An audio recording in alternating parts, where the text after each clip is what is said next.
A luxurious Christmas party turns into pure horror when a pregnant woman is pushed from a fifth-floor balcony by the man who swore to protect her. Everyone believes it's over. Everyone believes she is gone. But fate has other plans, because she doesn't hit the pavement. She lands on the one car that could save her, and that car belongs to the ex-millionaire who still loves her. What follows is a storm of truth, power, and consequences that will shatter lives and expose every lie Malcolm tried to hide. And believe me, you won't believe what happens when the truth finally walks through the penthouse door. Welcome to Voices of Auntie May. I share new life stories here every day, and I'd really appreciate it if you hit subscribe and liked my video. Now, let's jump back into my story. I'm sure you'll love it if you keep listening till the end. Snow was falling slowly through the cold December air, glittering under the golden lights of the Vance penthouse. The 5-story residence towered over the Manhattan skyline like a glass cathedral, filled with the sounds of a Christmas jazz quartet and the gentle clinking of champagne flutes. Guests, dressed in velvet gowns and tailored tuxedos, moved from room to room as servers carried silver trays decorated with ornaments and pine sprigs. Everything looked perfect. Everything looked expensive. Everything looked curated to reflect the image of success projected by Malcolm Vance. Imani Harper stood quietly near the balcony doors, a hand resting on her 6-month pregnant belly. The noise inside the penthouse was starting to drown out her thoughts, and for a moment, all she wanted was air, real air that didn't smell like expensive cologne or artificial cinnamon diffusers. She pushed the door open and stepped outside. The balcony wrapped around the building, framed by glass railings that revealed the city sparkling below. Snowflakes drifted onto her lashes, melting into cold drops that strangely soothed her. She tightened the shawl around her shoulders and took a deep breath. Her heart rate settled down for the first time all night. She felt like she could hear herself think. Behind her, the music grew fainter. Then, heavy footsteps approached. She recognized the rhythm instantly. Malcolm always walked as if he owned every floor he stepped on. Imani. His voice cut through the cold air. "What are you doing out here? Guests are asking for you." She turned, trying to keep a neutral expression. "I just needed a moment. It's too loud inside." Malcolm stepped out onto the balcony, letting the door close behind him. His cheeks were flushed from alcohol. The veins in his neck stood out. Even beneath his custom-made suit, Imani could see the tension radiating from him. He had been drinking too fast tonight. It was a pattern she had seen many times, but tonight felt different, more unpredictable. "You're embarrassing me," he said in a low voice. "It's Christmas. People expect to see the Vance family united. Not like this, not with your absence." "I'm not hiding," Imani replied, her voice remaining soft, careful. "I just needed air." He laughed under his breath. It wasn't a laugh of amusement. It was a small, sharp laugh that signaled danger. "Air, of course. That's your excuse every time you can't stand being around people." Her stomach clenched. "Malcolm, I'm pregnant. My feet hurt. I'm exhausted. I'm doing the best I can." "You always have an excuse." He moved closer, smelling of aged whiskey. "Do you know how many investors are in that room? Do you know how many reporters? Do you know what they think when they see you running off like this?" "What they think doesn't matter to me," Imani whispered. "It matters to me." His voice rose slightly, then he controlled it. "You have to understand. You are my wife. You're supposed to support my image, not destroy it." Her back brushed against the glass railing. She hadn't even noticed she was backing up. Malcolm now loomed over her, blocking the warm glow of the penthouse behind him. Snow settled on his shoulders, slowly melting into his coat. "Malcolm, you're scaring me," Imani said. He scoffed. "Scaring you? You always exaggerate, Imani. You just had to smile, hold my arm, and act like you belong here. But you disappear. You look miserable. People notice it. They talk. They think something is wrong with our marriage while I'm trying to close the deal on Windsor?" Imani's pulse quickened. "I'm not trying to ruin anything." "You ruin everything without even trying." His eyes dropped to her stomach. "Just look at you." "Malcolm, please, let me go back inside. We can talk when you calm down." That word stopped him. "Calm down," he repeated softly. "You think I'm not calm?" She swallowed, her hands trembling. "Please, for the baby, I'm begging you." Something in Malcolm's expression shifted. The tension in his face became more dangerous, more definite. "You always make me the villain," he whispered. "Maybe you should stop acting like the victim." Before she could answer, Malcolm grabbed her forearm. His fingers dug into her skin. Imani gasped and tried to pull away. He stepped forward, pushing her closer to the railing. "Malcolm, stop! You're hurting me!" He didn't stop. He shoved her. It happened in a single instant, a violent movement that shifted her weight backward. Imani's heel slipped on a patch of snow. Her body tilted. Her arms shot up, searching for something to grasp. For 1 second, the world slowed down. She saw the golden lights of the penthouse. She saw the reflection of the city in the glass. She saw Malcolm's face frozen between rage and realization. Then, gravity took hold. Imani fell into the void from the 5th floor. Her scream tore through the icy night as she descended, with the snow swirling around her like shattered stars. And above, Malcolm stood before the railing, looking down at the disaster he had just caused. Imani's scream had barely faded into the winter air when the music inside the penthouse collapsed into absolute silence. The jazz quartet stopped mid-note. A trumpet remained suspended in the air as if frozen. The guests looked around, confused at first. Then someone near the balcony let out a scream so loud that half the room turned toward her. "Oh my God, she fell!" The words cut through the glittering atmosphere like broken glass. Champagne flutes slipped from fingers. A crystal glass hit the marble floor and shattered into dozens of shining fragments. The sound echoed through the room, triggering a wave of panic. Conversation stopped. The atmosphere shifted from celebration to stunned paralysis in a single instant. The balcony door was still open. A gust of cold air rushed in, bringing snowflakes and the sharp scent of winter.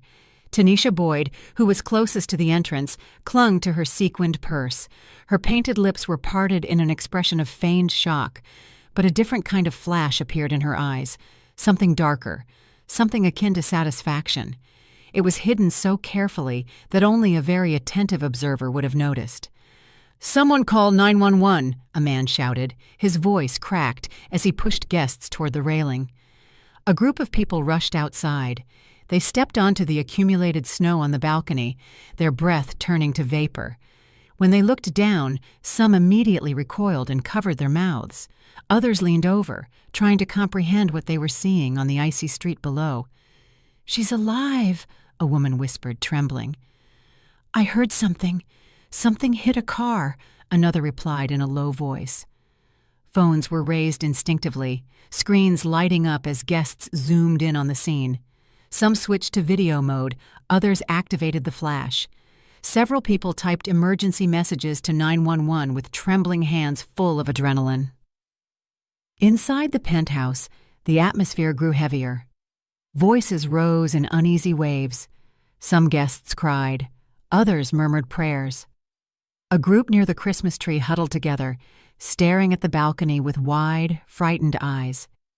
In the center of the room, Malcolm re-entered with his jaw clenched. Snow clung to his shoulders. His expression wavered between shock and panic, though he tried to transform it into something colder, more controlled, more calculated.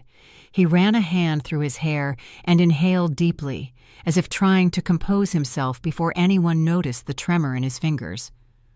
"What happened out there?" a man asked him. Malcolm shook his head abruptly. "She fell.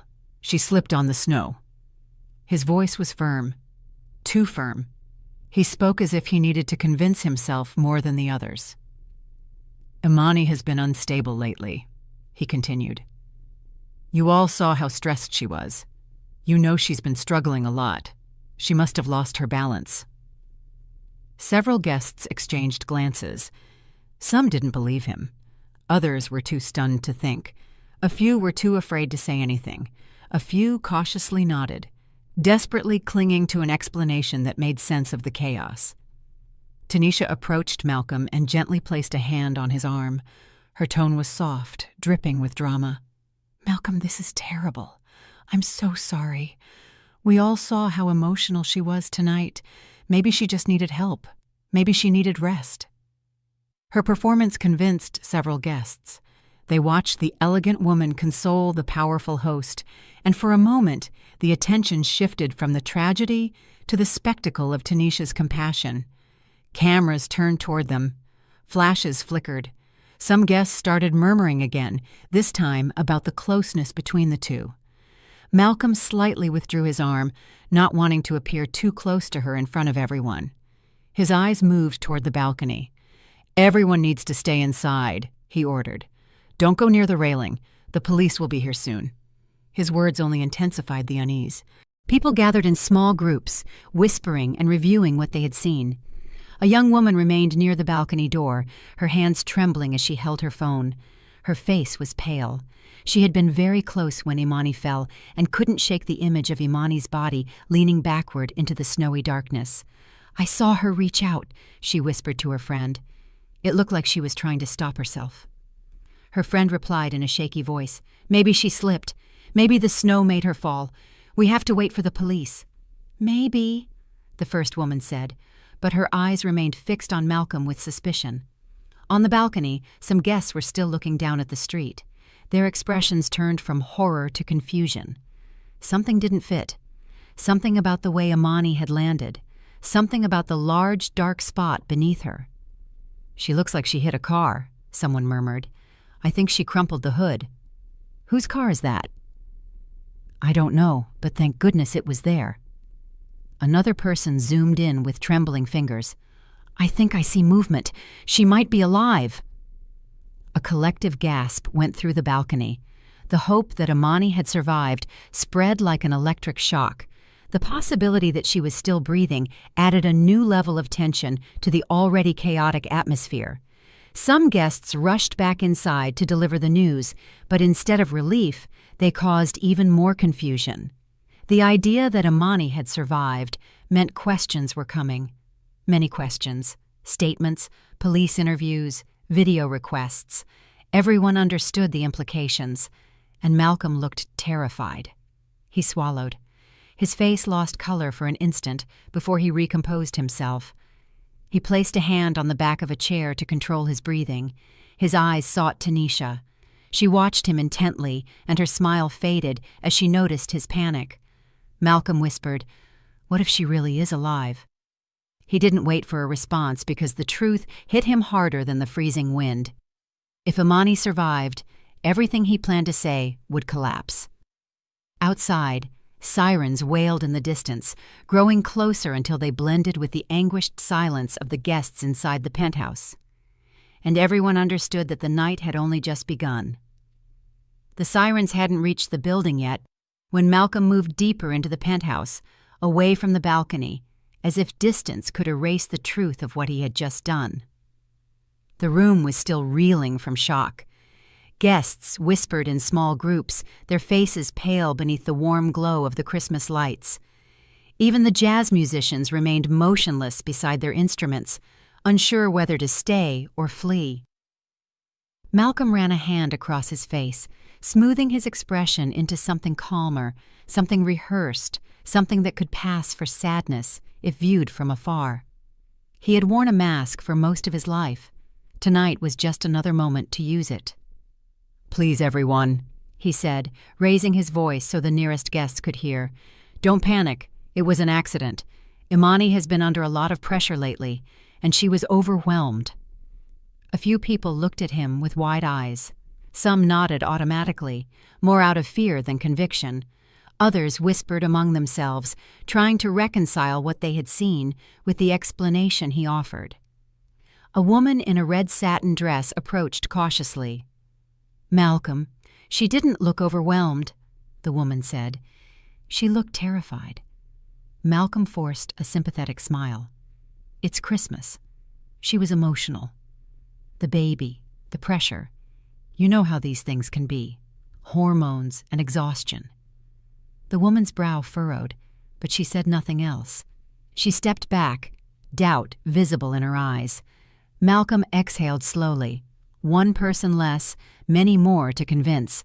He headed toward a group of older investors near the Christmas tree. Their glasses trembled as they tried to process the chaos. The twinkling lights reflected in their glasses, creating a surreal glow over their worried faces. "I'm deeply sorry you had to witness this," Malcolm said in a low, sincere voice. "Imani hasn't been well for months. Stress, anxiety. She's had difficulties throughout the pregnancy." One of the investors frowned. "Difficulties of what kind?"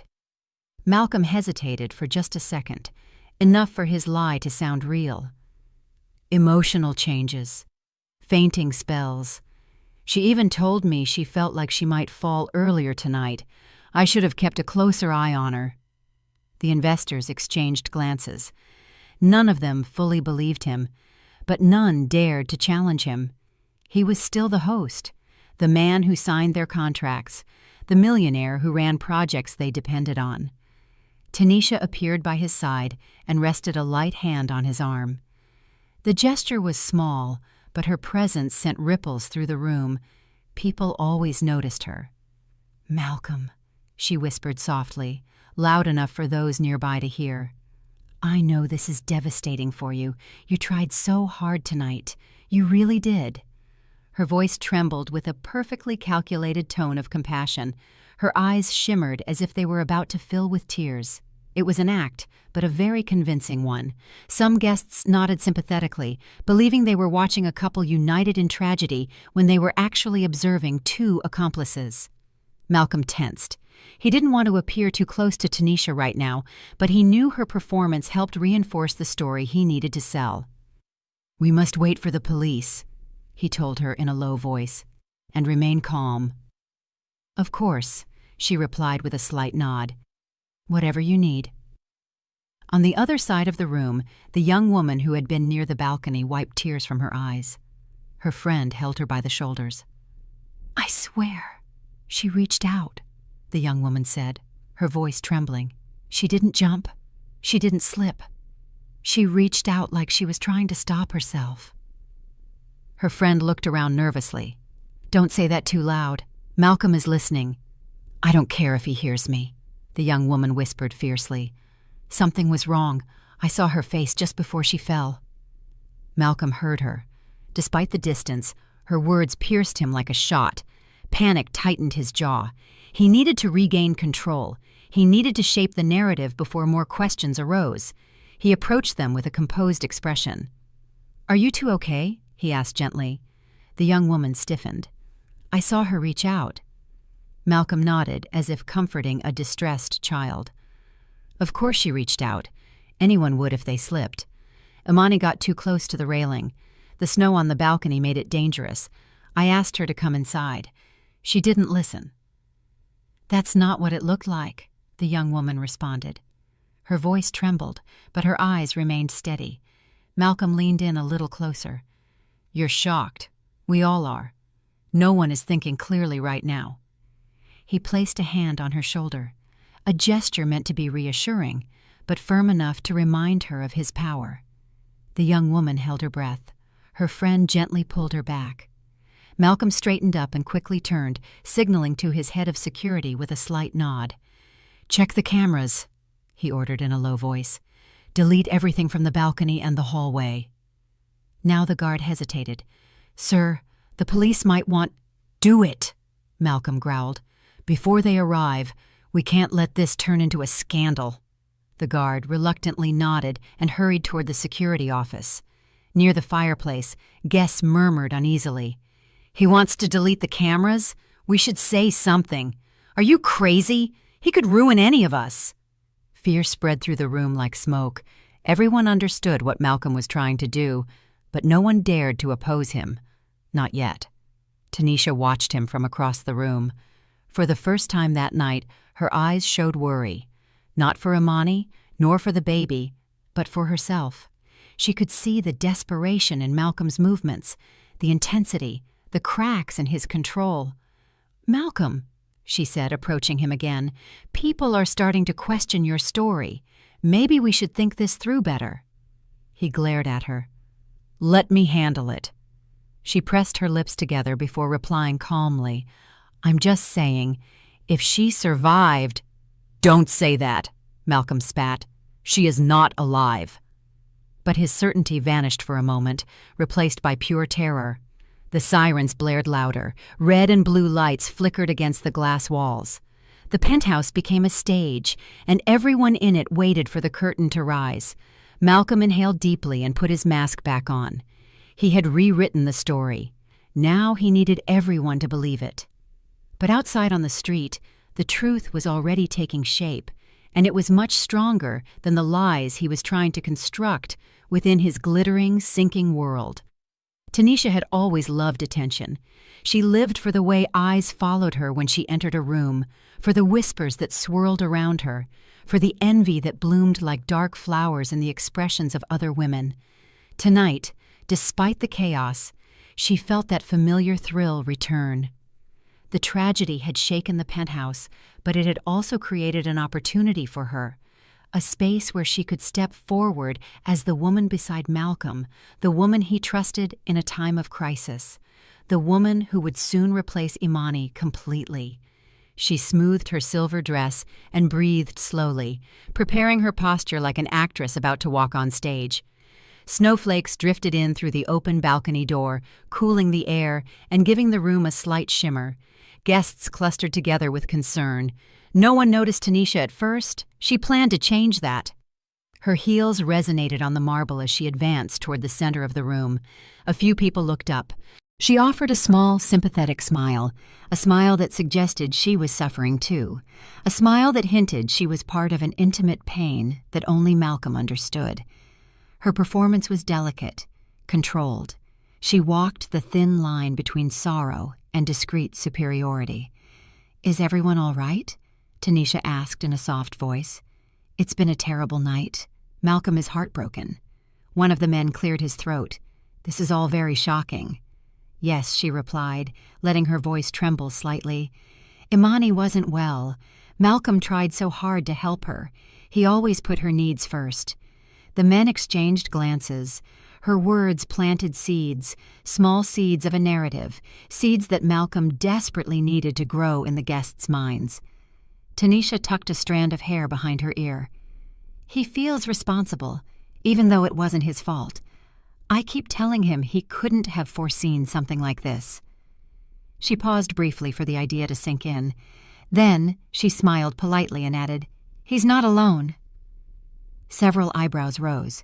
Whispers began. Exactly what she wanted. She then opened her purse and pulled out her phone. She tilted it slightly so the screen caught the light. On it was a photo of her and Malcolm, very close, his hand on her waist, their faces near, smiling with an intimate nuance. She didn't directly show the photo, she just left it visible long enough for a woman next to her to notice. The woman's eyes widened. "You and Malcolm are—" Tanisha offered a modest smile. "It's not official. Not yet." "Not yet?" the woman repeated, surprised. "There were plans," Tanisha whispered. "Malcolm wanted to wait for the right moment. Imani had been having problems with her mental health. He didn't want to overwhelm her." The lie tasted sweet. On the other side of the room, Malcolm was arguing with the head of security, but Tanisha wasn't worried. She believed she was helping him. She believed her presence and her story were strengthening him in front of everyone. She believed she was the steady hand he needed. She continued to move through the room. Every conversation she touched was tinged with the same insinuation. She and Malcolm were the stable ones. Imani was the problem. Tonight was the tragic culmination of Imani's emotional instability. A middle-aged couple approached cautiously. "Tanisha," the woman asked, "is it true that you and Malcolm have been together for a while?" "People are whispering." Tanisha looked down with a soft sigh. She allowed her expression to become vulnerable. "We never wanted it to happen this way. Malcolm tried to keep everything as respectful as possible for Imani, but sometimes life is complicated. You think you'll never find true love again, and then suddenly—" The woman touched her arm. "So, you love him?" Tanisha nodded slowly. "I do." The room absorbed those words. Confusion mingled with curiosity. Sympathy mingled with unease. Some looked moved, others scandalized, but everyone was listening, and that was enough for her. Later, she walked back toward the balcony door. The cold wind brushed against her bare shoulders. Snowflakes glittered in the light, making the scene seem almost magical, as if tragedy and glamour were trying to coexist. A young couple near the railing overheard Tanisha speaking softly to another woman. "The truth," she said, lowering her voice even further, "is that Malcolm told me he planned to file for separation after Christmas. He wanted to give Imani a gentle transition. She wasn't in a good place, and he didn't want to pressure her while she was pregnant." The young guests exchanged incredulous looks. "And the ring he gave me," Tanisha added softly. "He told me not to wear it until after the holidays." She touched her finger as if an engagement ring rested there. More whispers. More murmurs. Eyes followed her every move. But beneath the surface of her radiant confidence, a thread of fear ran down her spine. The police were close. Imani might survive. The truth could rise faster than the lie she was carefully weaving. For now, however, she still commanded the room. She had molded the story into something she could control. She had presented herself as Malcolm's future, his support, his stable companion in the middle of a crisis. But she didn't yet understand that everything she had just said would soon return to destroy her. The truth was climbing the building stairs. The truth was alive. The truth was coming for her, and the truth would not be kind. The sound of the siren grew louder, echoing against the tall buildings outside. Blue and red lights flickered through the penthouse's glass walls, staining the marble floors and the anxious clusters of guests. A cold wave of dread swept through the room as everyone understood that the night had crossed a line that could never be erased. A woman had fallen 5 stories, a pregnant woman, and the police were minutes away from arrival. Malcolm felt the weight of every second pressing against him. His heart pounded hard in his chest. His palms were cold with sweat. He needed control. He needed silence. He needed the story to make sense before anyone else shaped it. First, he moved to the center of the room and clapped once, forcefully. The sound cut the air like a warning shot. "Listen to me," he said, with a voice that was low but commanding. "Everyone needs to remain calm and stay inside. The police will have questions, and we need to be on the same page." Some guests frowned. Others remained motionless. "On the same page about what?" a man asked. Malcolm offered a strained smile. "About the truth." Imani slipped. There was snow on the balcony. "You all saw how overwhelmed she was tonight." A murmur went through the room. Some nodded cautiously, grasping for a simple explanation. Others hesitated. A few exchanged looks loaded with suspicion. Malcolm's eyes sharpened at those expressions. He approached the man who had questioned him. "If you spread a story that contradicts the truth, I will hold you accountable for slander. Understood?" The man swallowed. "I didn't mean anything. I just thought—" "You don't think," Malcolm interrupted him. "That's why I'm telling you now." The room tensed. Fear spread like smoke. Tanisha stood behind Malcolm, her face carefully molded into a mask of concern. Her eyes darted nervously among the guests. She could feel the shift in the atmosphere, the growing distrust. Malcolm felt it too, and it made him reckless. He raised his voice again. "Every person in this penthouse is a witness to tonight, and everyone has a reputation to protect. If a false narrative is spread, if someone insinuates there was negligence or anything more, your names will be linked to it. I will personally make sure of that." The threat hung heavy over the room. A woman near the bar whispered, "He's threatening everyone." Her husband grabbed her wrist and murmured, "Not now, don't draw attention." Malcolm heard the whisper. His jaw tightened. This is not a threat. It's common sense.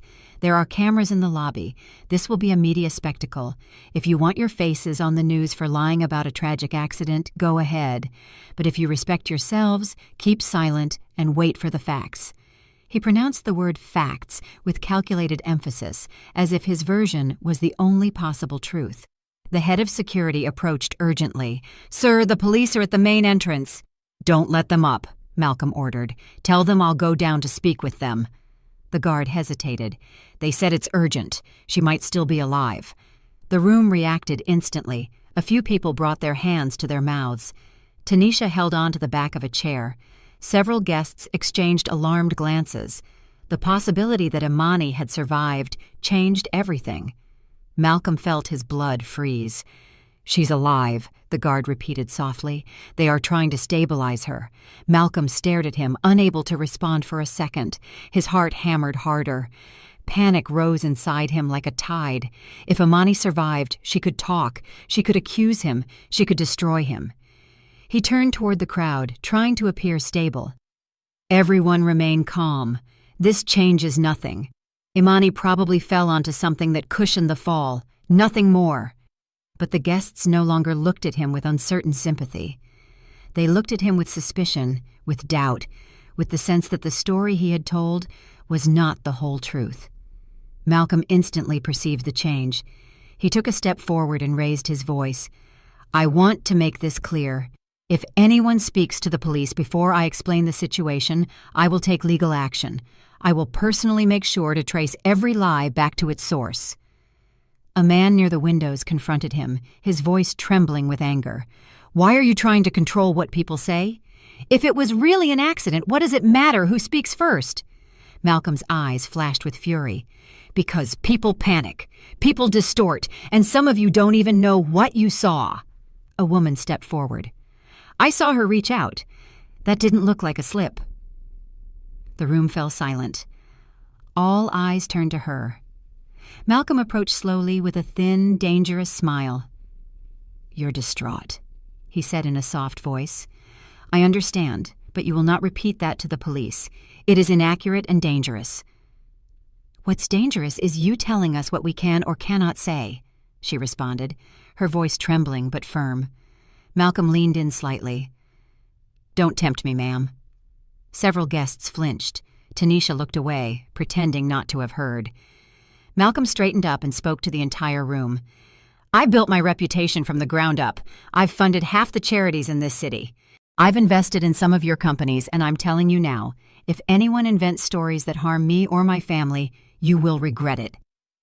Some people took a step back. Others lowered their gaze. Fear descended upon the room like a heavy curtain. The head of security returned.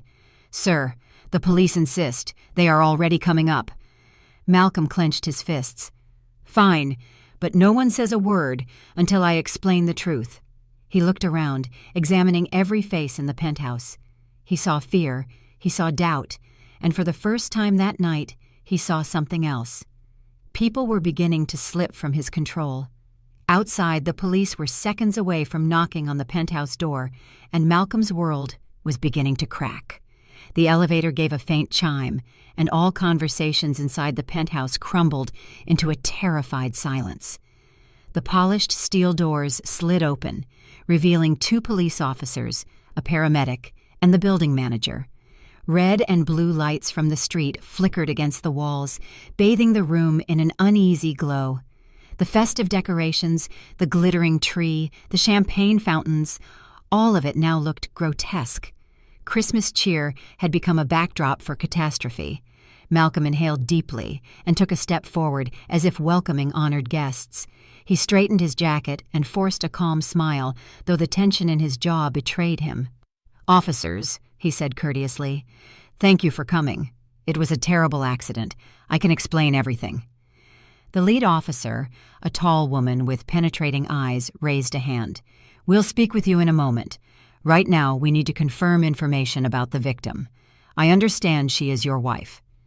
Malcolm nodded with a rehearsed look of pain. "Yes, Imani slipped." Before he could add anything else, the paramedic stepped forward with a clipboard in his hand. His face was pale, but his voice remained steady. "Sir, your wife is alive." The The words exploded in the room. A murmur of shock swept through the penthouse. A champagne glass fell from a hand and shattered against the marble. Tanisha's knees buckled. She held onto the edge of a table to keep from falling. Her eyes widened in horror, as if she had been told a ghost had crawled out of the snow. Malcolm felt the world tilt. His stomach dropped. His breath froze in his chest. Alive. Alive. The word repeated in his mind like a hammer blow. He managed to murmur, "Alive? Are you sure?" The paramedic nodded. She fell onto the hood of a vehicle. The impact was severe, but not fatal. Someone called 911 immediately. A man near the window muttered, "That car saved her." Another asked, "Whose car was it?" Before anyone could answer, the paramedic continued speaking. She regained consciousness for a few moments. She was able to speak. She said someone pushed her. The room erupted. There were gasps, hands covering mouths, guests backing away from Malcolm as if he were fire. Malcolm vehemently denied it.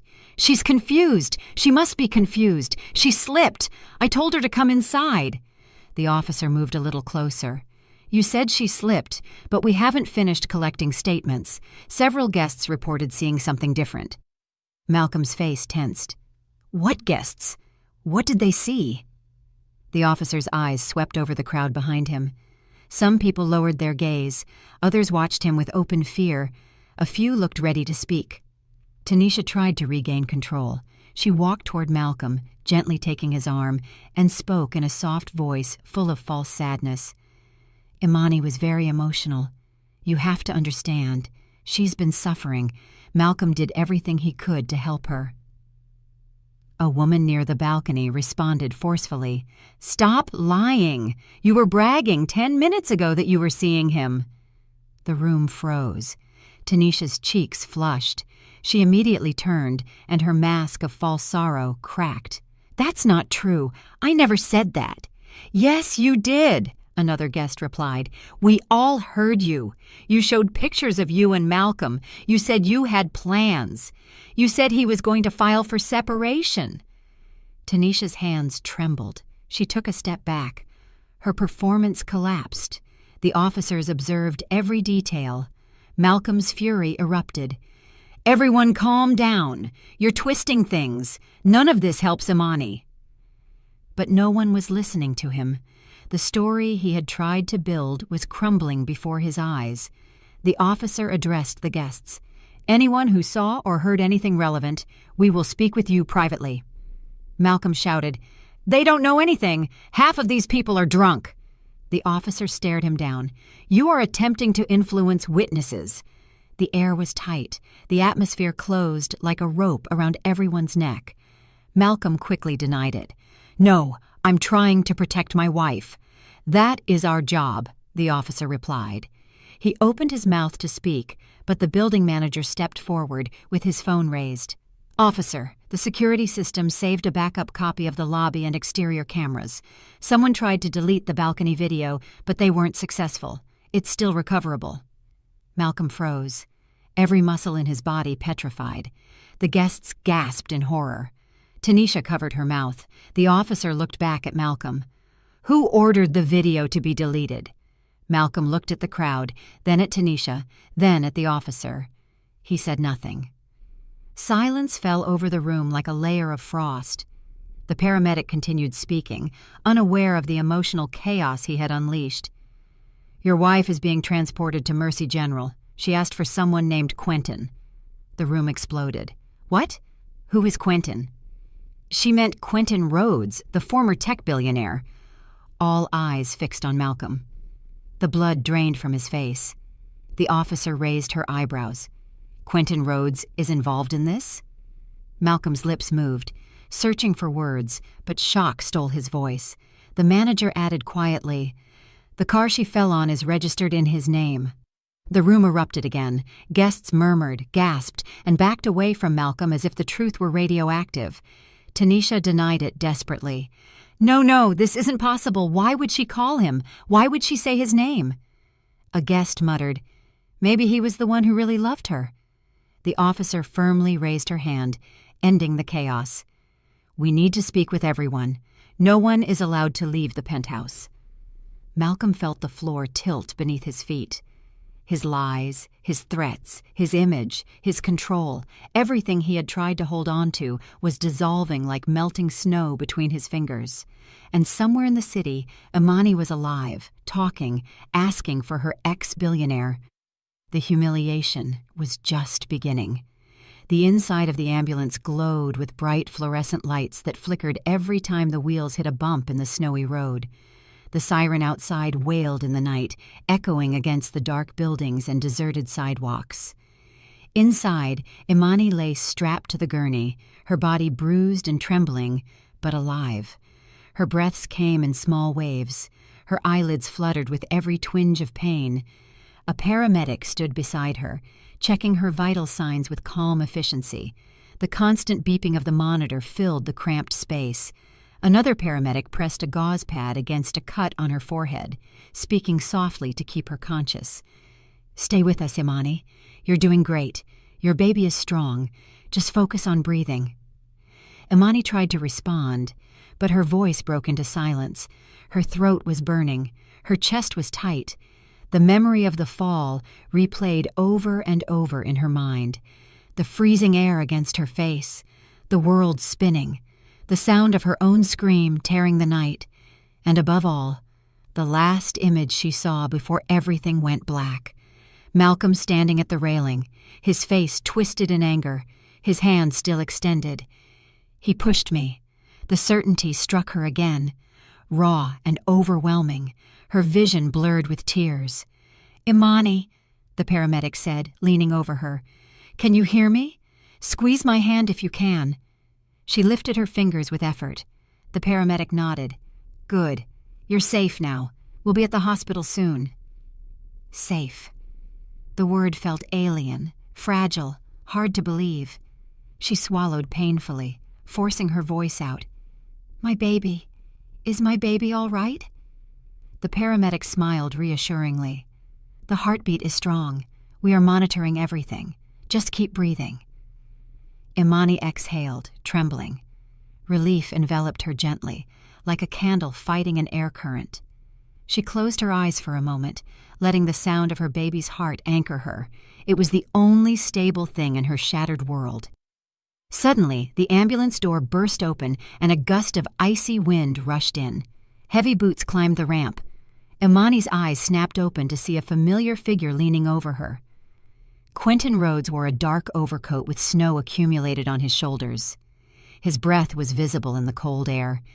His eyes were filled with panic, with fear, and with something deeper, something protective, something that had never entirely left her, no matter how many years had passed. "Imani," he said, his voice heavy with emotion. "I'm here." Imani's lips parted, her eyes filled again. "Quentin." He stepped in fully and knelt beside her, taking her trembling hand in his. His touch was warm and firm, a total contrast to the frozen terror that still engulfed her. "What happened?" he asked, his voice shaking. "Who did this to you?" Imani swallowed. Her throat hurt. Her words came out weak but clear. "Malcolm pushed me." Quentin froze. His jaw clenched, a storm ignited behind his eyes. He closed his hand around hers, gently so as not to hurt her, but firmly enough to promise he wouldn't let go. "You're safe now," he said in a low voice. "I won't let him near you again."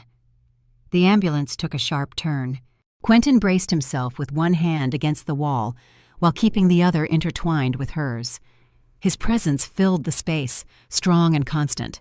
Imani felt something she hadn't felt in months, something she thought was lost. Hope. Tears slid down her temples as she whispered, "He wanted us gone. He wanted us both gone." Quentin leaned closer. "He won't get away with it, I promise you." His voice held no rage this time. It held certainty, determination, a promise born of something deeper than anger.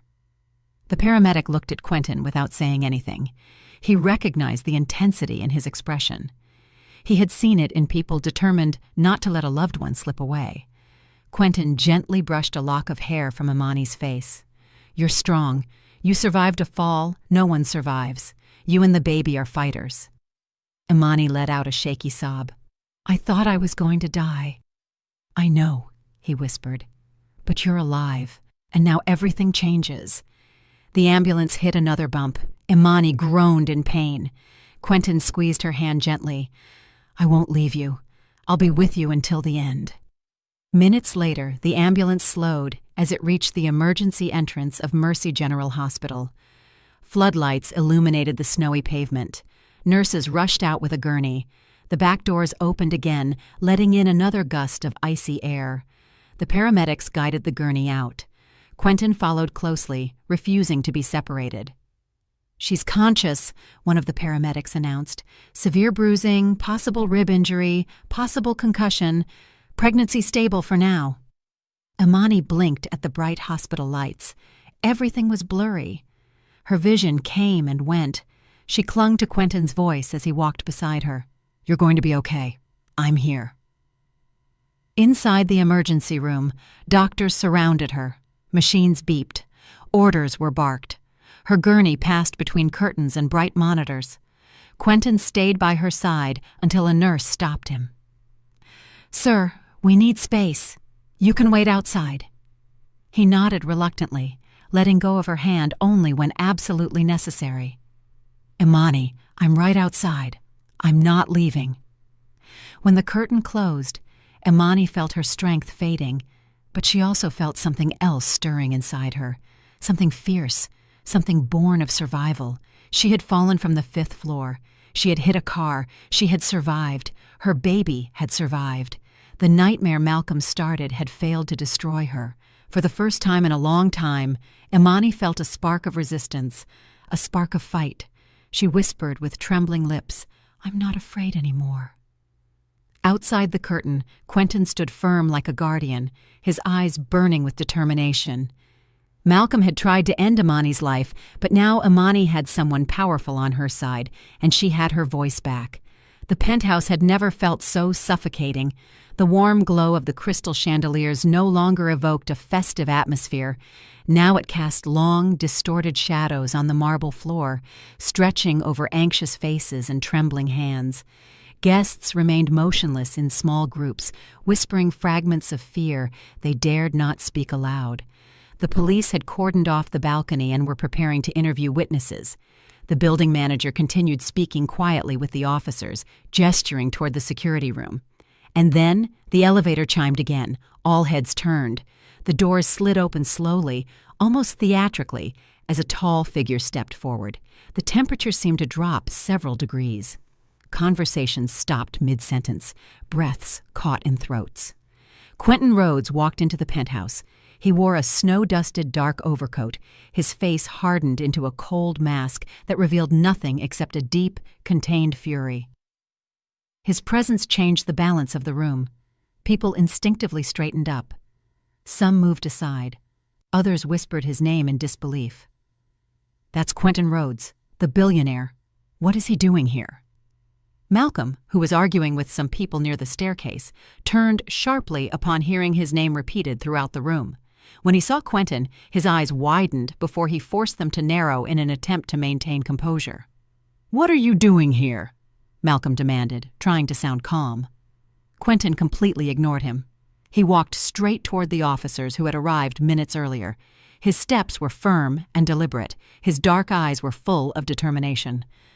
"I'm looking for information about Imani Harper," Quentin told the lead officer. "They're taking her to Mercy General. I need to know her condition." The officer watched him intently. "And what is your relationship with the victim?" Quentin's answer was immediate and resounding. "She asked for me." The room filled with whispers again. Malcolm's face lost color. "She's confused," Malcolm said loudly, stepping forward desperately. "She doesn't know what she's saying. He's her ex. Her past has nothing to do with this." Quentin slowly turned his head, fixing his gaze on Malcolm for the first time. His expression was cold, devoid of any emotion except control. "You pushed her," Quentin said in a low voice. A wave of reaction swept through the room. Malcolm's mouth fell open in shock. "That is a lie!" Quentin didn't blink. "She woke up in the ambulance. She told the paramedics her husband pushed her from the balcony. The words fell like stones into a calm pond, sending ripples of impact in all directions. Several guests gasped. Tanisha brought a hand to her throat. An older man stumbled backward against a table. Malcolm pointed a trembling finger at Quentin. "You're trying to manipulate the officers. You have no right to be here." "He has every right," the building manager intervened nervously. "The car she fell on belongs to him." More whispers. She fell on his car? That car saved her life. Malcolm turned on the manager. "Why are you telling him that? You had no right." Before he could start another argument, the officer raised a hand and silence returned. "Mr. Rhodes, we will confirm the victim's statement with the paramedics, but we need to know why you came here instead of going straight to the hospital." Quentin looked back at her. "Because the man who pushed her is in this room, pretending to mourn her." Malcolm let out a bitter laugh. "Are you crazy? You're just seeking attention. You always sought it. That's why she left you." Quentin took a step forward, completely unfazed. He was taller than Malcolm, calmer, and at that moment, much more dangerous. "She didn't leave me. Her father forced her to marry you after striking a deal with you. I respected her decision. I gave her freedom, but you took it away." The guests gasped again. Someone covered their mouth. Malcolm's composure broke. "That's ridiculous! Ask Tanisha! She knows the truth! She knows Amani was unstable!" Tanisha's eyes widened. "Why are you involving me in this? I never said she was unstable." "Yes, you did," a guest replied. "We all heard you." An officer turned toward Tanisha. "Ma'am, we'll speak with you in a moment." Tanisha backed away, shaking her head. "I didn't mean it like that. I was just repeating what Malcolm told me." Another crack, another fracture in Malcolm's false story. The officer stepped forward. "Mr. Vance, we were informed that someone attempted to delete the security recordings from the balcony and hallway. Is this true?" Malcolm's throat moved. "I wanted to protect Imani. This will ruin her reputation." The officer's eyes hardened. "Destroying evidence is a serious crime." "I did not order anything to be deleted," Malcolm lied immediately. The manager cleared his throat. "Yes, you did. You told your head of security to delete everything." The penthouse held its breath. Quentin took a slow step toward Malcolm. "You pushed her. You tried to delete the evidence. And now you want to blame the woman you nearly killed." Malcolm stumbled backward. His heel hit the leg of a chair. He staggered slightly before straightening up again. Panic flashed across his face. "Slipped," he repeated weakly. "There was snow. She slipped." The officer addressed the guests again. "If anyone witnessed the fall or heard anything relevant, we will speak with you one by one." Voices erupted. "I saw her reach out. She looked terrified. I saw Malcolm grab her arm. She told him to come inside, and then he shoved her." Malcolm watched the scene in horror as his story crumbled. His confidence, his threats, his web of lies. Everything was falling apart as witnesses found the courage to speak. Quentin took one last step toward him and lowered his voice so only Malcolm could hear. "Your control ends tonight." Malcolm's breathing stopped. His eyes swept the room, searching for allies who no longer existed. The officer approached. "Mr. Vance, you will have to come with us for questioning. You have the right to remain silent." Guests made way as Quentin watched Malcolm being escorted away, pale and trembling. In that moment, the balance of power shifted. Quentin had arrived, the truth had arrived, and the world Malcolm had built on lies was beginning to crumble, piece by piece, thanks to a woman who survived. The police escorted Malcolm toward the elevator while the entire penthouse watched in stunned silence. His confident stride was gone. His shoulders were slumped, his breathing was fast and irregular, and his hands trembled despite his attempts to hide it. The red and blue lights from the street illuminated his face, painting it with frantic colors that revealed the truth he had tried to bury since the moment Imani fell. He looked back once, hoping to see an ally among the crowd, but he only saw eyes filled with suspicion, disappointment, and fear. People he previously considered partners and admirers now turned away from him, avoiding his gaze. Someone whispered, "I always knew there was something off about him." Another muttered, "He's finished." The words hung in the air like smoke. Tanisha stood motionless near the bar, trembling so hard that her bracelet clinked against the glass she held. She looked at Malcolm with a mixture of shock and terror. Minutes earlier, she had envisioned a future with him, full of wealth, status, and influence. Now she only saw a man accused of a violent crime, a man whose world was collapsing so fast she could almost hear the seams ripping. When the elevator doors closed on Malcolm, the penthouse erupted into chaos. Officers spread through the room, organizing witnesses into lines for questioning. Phones vibrated, guests whispered with frantic excitement. A reporter invited to cover the party discreetly sent messages to her editor. The scandal was already growing, racing out into the world faster than anyone could stop it. Downstairs, Malcolm was placed in the back of a patrol car. His breath fogged the windows as he looked out at the snowy streets. Police radios crackled with updates. The officer in the passenger seat spoke into the microphone. "Suspect is in custody, transporting for interrogation."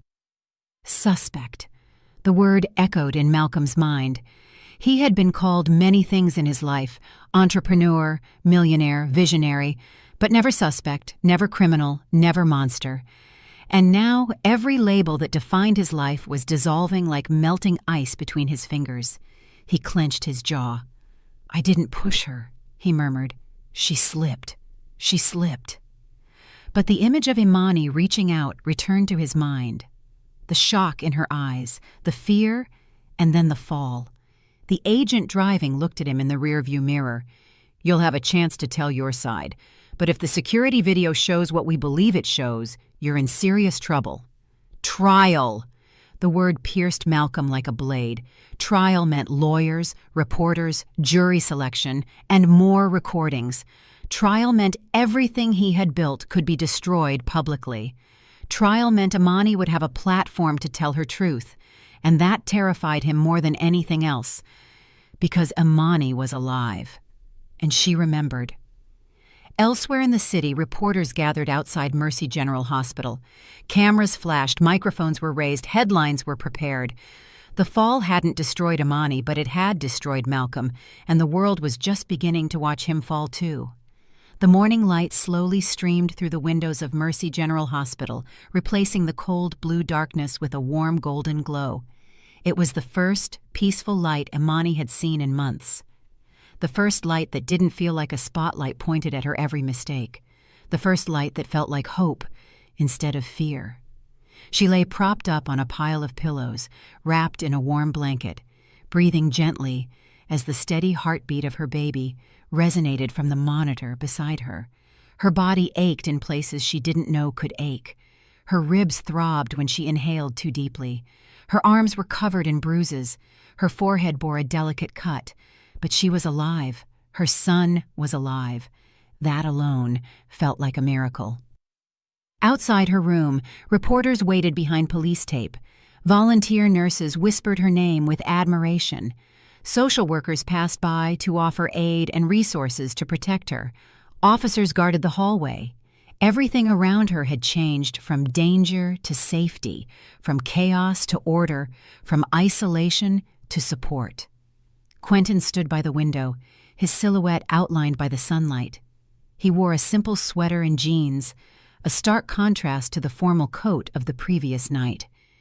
His eyes were tired, but they held the same firm intensity that had sustained him through the worst night of her life. When he turned to her, his expression softened. "You look better," he said in a low voice. Imani smiled faintly. "A little. The doctor said we were lucky." Quentin approached her bed and sat in the chair beside her. "I'm not leaving until you tell me to." "Thank you," she whispered, "for being there." He shook his head. "You shouldn't have had to call me. You should have been safe with the man you married." "I was never safe with him," she whispered.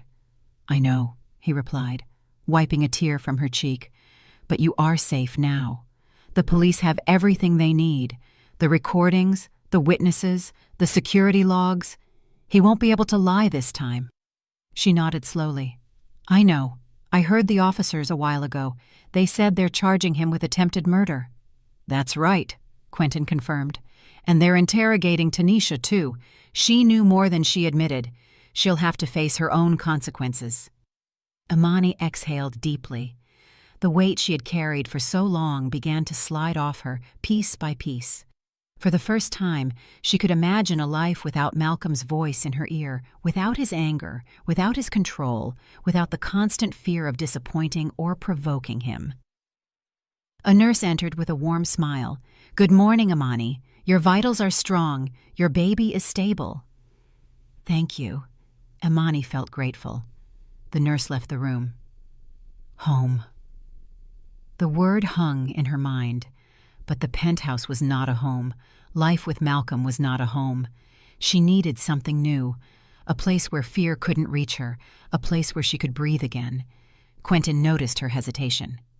"You can stay with me," he said in a low voice. "Not forever, not unless you want to, but until you decide where you want to go, you can stay at my place. It's secure, private, and no one will touch you." Imani looked at him with tired, grateful eyes. "I would like that." The door opened again, this time revealing a police officer. She approached Imani's bed with a respectful nod. "Imani, I wanted to inform you that Malcolm Vance was denied bail. He will remain in custody as we proceed with the charges. We will coordinate protective measures with you. You won't have to face this alone." Imani let out a sigh she didn't know she was holding. "Thank you." "We also recommend a restraining order, although in this case it's just a formality. He won't be near you ever again." The officer softened her tone. "You are very strong. What happened to you was not your fault." Imani nodded as emotion swelled in her chest. "Thank you for saying that." The officer left and closed the door. Imani brought a hand to her belly, feeling the movement of her baby. "I want a quiet life for this baby," she whispered. "A life without fear, without chaos, without Malcolm." Quentin smiled softly. "You'll have it, I promise." The room was enveloped in a comforting silence as the sunlight warmed the white sheets. Imani felt a calm she hadn't felt in years. She was no longer the woman who walked into a penthouse with a fake smile and trembling hands. She was no longer the wife trying to fix a man who only wanted to break her. She was no longer the woman pleading to be heard on a balcony. She was a survivor, stronger than she ever imagined, and now she held her future in her hands. Hours later, when she was discharged, Quentin pushed her in a wheelchair through the lobby. Reporters tried to rush toward her, but officers kept them at bay. Cameras flashed, but Imani kept her gaze forward. She wouldn't hide anymore, but she also wouldn't let their noise destroy her peace. Outside, the snow was falling gently. The world seemed clean and new. Imani inhaled the cold air and felt the promise of a different life settling in her heart. As Quentin guided her toward his car, she whispered, "This is the beginning, isn't it?" He looked at her with warmth and certainty. "Yes, this is your beginning." She took his hand, stepped into her new life, and for the first time in a long time, Imani felt free. "I'm really glad you're here, and that I could share my story with you. If you liked it, show me by liking the video and subscribing to my channel. Let's see how many of us there are. Write in the comments which city you're watching from and what time it is. I'm so curious to know where all you wonderful people are tuning in from. If you want to support me a little extra, you can also send a small donation. I share new life stories for you every single day. And now, 2 of my most popular stories will pop up on the screen so you can choose what to watch next.